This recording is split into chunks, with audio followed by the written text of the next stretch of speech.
Cédric Doumbé va affronter Baki le 7 mars prochain au PFL à Paris. Ça y est, c'est signé, c'est fait, ce combat aura bel et bien lieu. À moins qu'il y en ait un des deux qui se blesse, bien évidemment. Bonjour, bienvenue dans les rubriques de G. J'espère que vous allez bien, je suis extrêmement content de vous retrouver aujourd'hui, non pas pour parler d'un comics, mais pour parler de MMA et d'une affiche franco-française qui fait évidemment chavirer l'ensemble des protagonistes, des gens qui aiment un peu le MMA, et je pense que je suis une des rares personnes à ne pas avoir été tenté par ce combat. Je suis hypé par cette affiche, tout simplement parce que y a un gros contentieux quand même entre les deux. Ils s'en mettent plein la gueule depuis quand même un sacré moment, par médias interposés. Et donc ils se promettent l'un et l'autre de se faire la fesse, clairement. Et donc forcément, cette affiche, elle donne envie. Il y a une belle histoire qui est racontée. Un peu trop de trash talk à mon goût, parce que je suis pas forcément fan de ce genre d'exercice, mais encore que quand c'est bien fait, pourquoi pas. Mais je suis surtout, en fait, j'étais pas forcément hypé, parce que c'est un choc franco-français. Il n'y a pas de ceinture au bout, enfin voilà. Et à l'issue de ce combat, il y en a un des deux qui va repartir avec une défaite en fait sur sa fiche et nécessairement moins de hype autour de son nom, parce qu'on a vraiment deux profils qui sont complètement différents, deux évolutions de carrière qui sont vraiment très différentes, et dans un cas et dans l'autre, ça me fait pas forcément envie de voir un coup d'arrêt sur la carrière de Baki, ou bien un coup d'arrêt sur la carrière de Doumbé en MMA. Ça, dans les deux cas, ça me fait pas spécialement envie. J'aurais largement préféré que Doumbé réussisse à choper un nom comme MVP, mais bon, il a signé à l'UFC, ou un Pétis, etc., etc. A priori, ça n'a pas pu se faire. Si j'ai bien compris, c'était vraiment les choses qui l'intéressaient en premier lieu, c'était vraiment vers ce type de combat, vers ce type de combattant que Doumbé avait envie de se diriger, ce qui est tout à fait légitime, parce que Doumbé, il a envie de briller sur la scène internationale, il a 31 ans, donc c'est pas non plus un perdreau de l'année, et si tu as envie forcément d'aller toujours plus loin, d'aller toujours plus haut, d'avoir les plus belles affiches, et donc le pognon qui va avec, et ben nécessairement, après la victoire qu'il a eue contre Jordan Zebo, il avait, et puis la hype qu'il a autour, le mec... il a renversé le MMA français, bien évidemment, et en plus, ça a été quand même une folie au niveau mondial. C'est-à-dire que la victoire de Doumbé face à Zebo, puis surtout le spectacle, le trash talk, le show Doumbé, tout le monde en a parlé sur la planète. Plus ou moins, à différents niveaux. Tonton Dana White a fait comme si rien ne s'était passé, mais tout le monde a vu qu'il s'était passé un truc de ouf, et que ça permettait d'une part au PFL de briller quand même, parce que c'était un combat qui a vu lieu au PFL, et puis de donner en fait une envergure à Cédric Doumbé sur la scène MMA, parce qu'évidemment il avait déjà une envergure en sport de combat tout court, et en kickboxing bien évidemment, qui est absolument gigantesque. Et donc forcément, je suis pas certain que c'était le premier choix de Doumbé que de vouloir partir sur Baki après Jordan Zebo.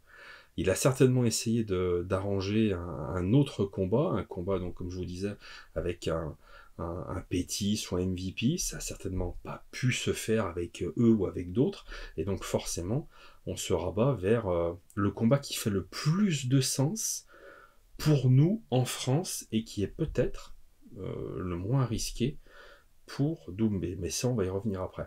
Je m'interroge aussi beaucoup sur les raisons qui poussent Baki à partir là, sur ce combat et à la chasse à Doumbé. J'avoue que je comprends pas trop, mais pourquoi? Enfin, je comprends pas trop. Je pense comprendre, mais on peut en parler dans les commentaires, c'est pas un souci. Il a 22 ans, 7 combats, 7 victoires, si je dis pas de bêtises, 3 KO sur ces 7 victoires, aucune soumission, ça c'est une donnée importante, et 4 victoires par la décision.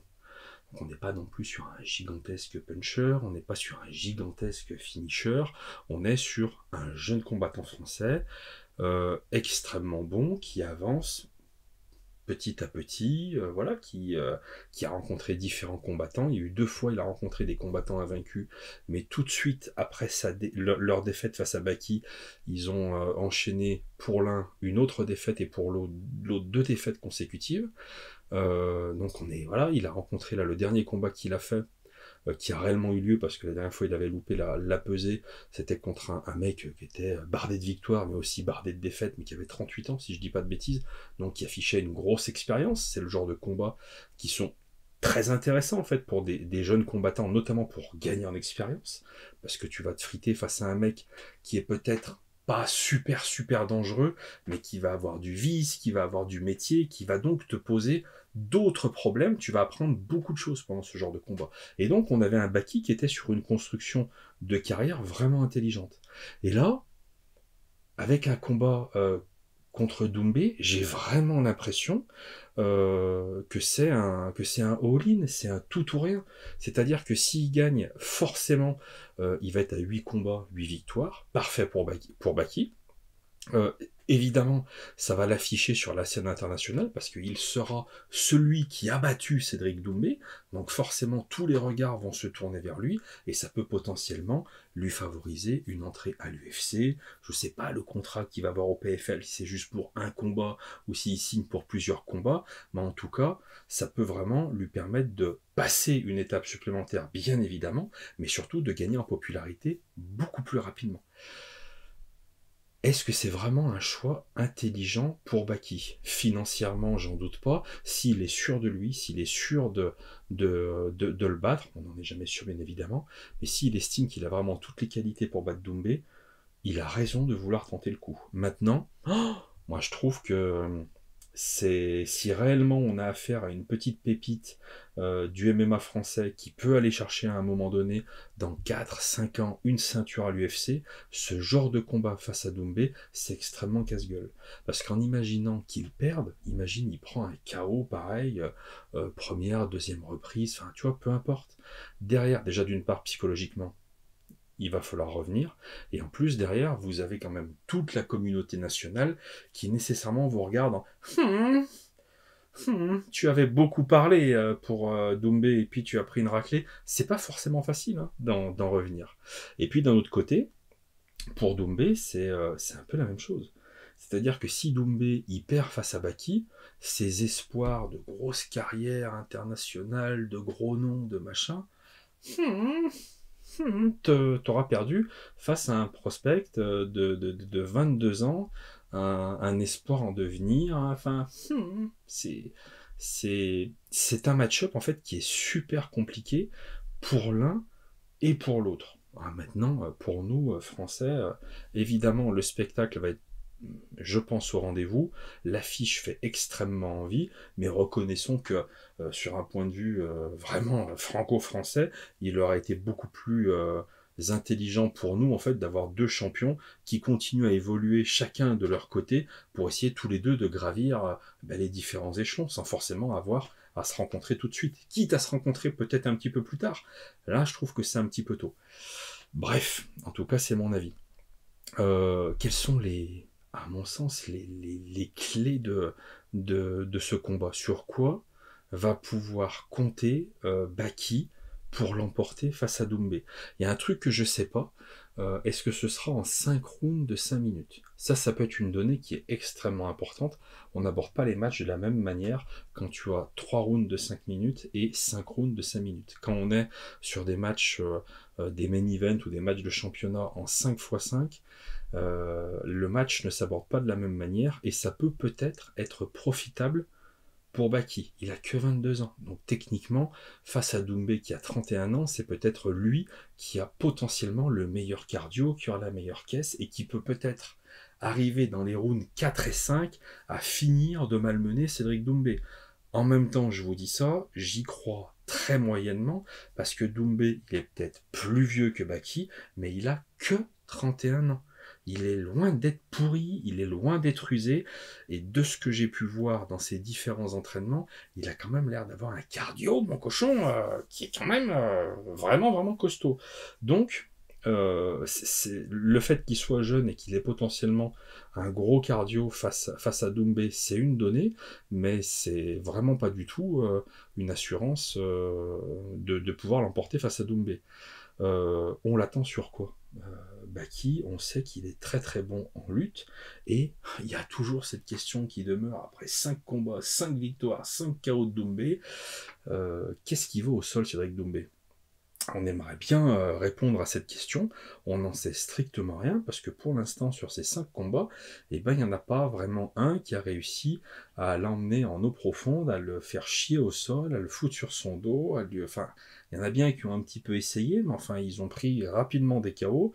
Jordan Zebo, c'est pas en 9 secondes qu'on a pu s'apercevoir de quoi que ce soit, donc ça, c'est vraiment une grosse interrogation. Baki est persuadé qu'il peut arriver à l'attraper et à le foutre par terre, et à le dominer round après round, et à gagner le match de cette manière-là, peut-être avec une soumission, ce sera la première, j'y crois moyen, ou peut-être avec un KO en partant en ground and pound ou un truc comme ça. En tout cas, il est persuadé qu'il peut l'avoir avec sa lutte.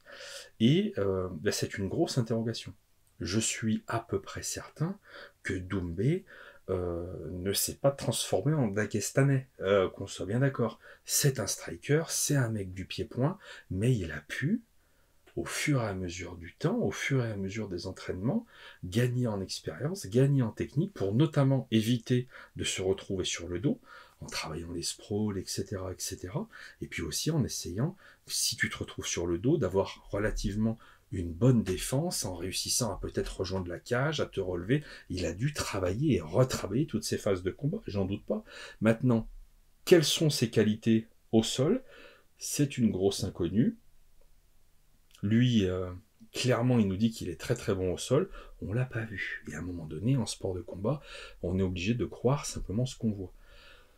Est-ce que Baki va réussir à l'emmener au sol? C'est ça, en fait, je pense, très sincèrement, le seul espoir de Baki. S'il s'amuse, Baki, à vouloir échanger des parpaings avec Doumbé, je ne pense pas que ça va aller très loin, ce combat. Très sincèrement.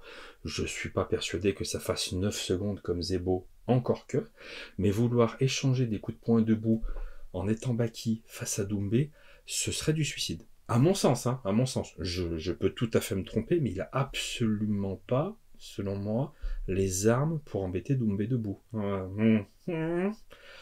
À aucun moment, vraiment. Maintenant, qu'est-ce qui va dans le sens de Doumbé? Alors déjà, bon, debout, striker de folie. Striker absolument incroyable. D'une part pour son punch, parce que putain, le mec, il a quand même la foudre au bout des poings. Il a raison de dire Doumbé que en plus, avec les petites mitaines de MMA, les patates qu'il envoie, c'est pas que tu les manges, c'est qu'elles te traversent. C'est d'une violence vraiment, vraiment assourdissante. C'est pas le seul mec qui est du punch, mais il faut quand même bien lui reconnaître cette qualité. Il a une patate, mais qui est quand même véritablement extraordinaire. Et en plus, il est très intelligent. Il est très intelligent pour pousser à la faute en fait le mec qu'il a en face de lui. On l'a vu en kickboxing, on le voit en MMA, le mec est vraiment vraiment très intelligent et il a en plus cette capacité de faire déjouer son adversaire.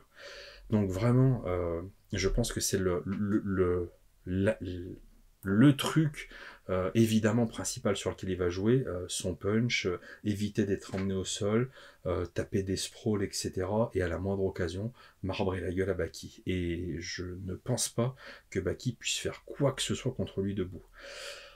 L'expérience est évidemment du côté de Cédric Doumbé. Il y a pas, alors déjà d'une part, il y en a un qui a 7 combats, 7 victoires en pro, l'autre qui a 5 combats, 5 victoires. En professionnel, il n'y a pas un écart qui est gigantesque. Simplement, il y en a un des deux qui a une carrière derrière lui en kickboxing qui est juste gigantesque et qui a en plus l'habitude des grands rendez-vous. Donc en termes d'expérience de combat, de gestion de ce type de soirée, évidemment, l'avantage est à Cédric Doumbé. Parce qu'il faut bien se rendre compte, ce ne sera pas la première fois, je crois, que Baki sera en main event, mais là ce sera pas un main event, ça va être un putain de main event. À peine les places sont disponibles, qu'en quelques minutes elles sont vendues. On va être à guichet fermé de chez guichet fermé. On va tous être devant notre télé pour regarder ce combat. Donc en plus il y a quand même une forme de pression au niveau de l'événement qui, à mon sens, n'est pas du tout à l'avantage de Baki, mais qui sera vraiment à l'avantage de Doumbé. Cette pression, il la connaît, il en a l'habitude, même à ce niveau-là. Même il l'adore, il l'aime, il la recherche, il le dit lui-même. Jusqu'à quel point c'est vrai, j'en ai pas la moindre idée, mais en tout cas, je suis persuadé que cette pression, ça va être un véritable atout. En tout cas, ce sera pas un problème pour Doumbé. Et la question, c'est aussi de savoir comment Baki il va gérer toute cette pression. Il y a un autre truc qu'il va falloir gérer, et ça, ce sera vraiment pas facile, c'est le trash talk de Cédric Doumbé. Putain, il va falloir réussir pour Baki à pas se faire manger le crâne par tout ce qu'il va dire, par toutes les conneries qu'il va balancer, les vidéos, les machins, et jusqu'au, on le sait, jusqu'au dernier moment, jusqu'au premier coup de gong, Baki est légitimement en droit de se poser la question de mais qu'est-ce qui m'a préparé avant le combat, on savait pas qu'il allait rentrer avec un contre Zebo, on savait pas qu'il allait rentrer avec un lit bonne nuit ou je sais pas quoi, ou qu'il allait crier Jordan t'es mort juste avant le combat, tu vois, et faire crier ça en plus à la foule. Il y a toute cette dimension là où légitimement on est au mois de janvier, le combat il est début mars, je pense que ça doit commencer en fait à trotter déjà dans la tête de Baki. Ça peut être quelque chose qui le fige, qui l'empêche, qui vont être compliqués à gérer.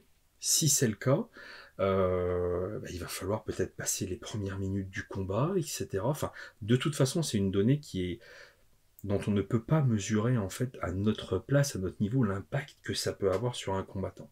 Et pour toutes ces raisons, je ne vois pas comment Baki peut l'emporter face à Doumbé. Peut-être que j'aurais tort et tant mieux parce que tant mieux pour lui, tant pis. Enfin, très honnêtement, je suis pas pour l'un, je suis pas pour l'autre. J'espère qu'il y aura vraiment une belle bagarre, une belle confrontation et surtout qu'à la fin du combat, il y aura beaucoup d'apaisement et de respect entre les deux combattants. C'est aussi ça c'est quelque chose qui pour moi est vraiment important. Et si Baki perd, j'espère que ce sera pas en quelques secondes, ce ne sera pas une raclée absolument abominable, parce que j'aimerais quand même que Baki, ça puisse être, si c'est une défaite, que ça puisse être riche en fait en enseignement, pour qu'il puisse en fait en retirer le meilleur, si c'est possible de retirer le meilleur d'une défaite pour avancer. C'est-à-dire que quand tu te fais cartonner en 9 secondes, comme Jordan, il va ramer.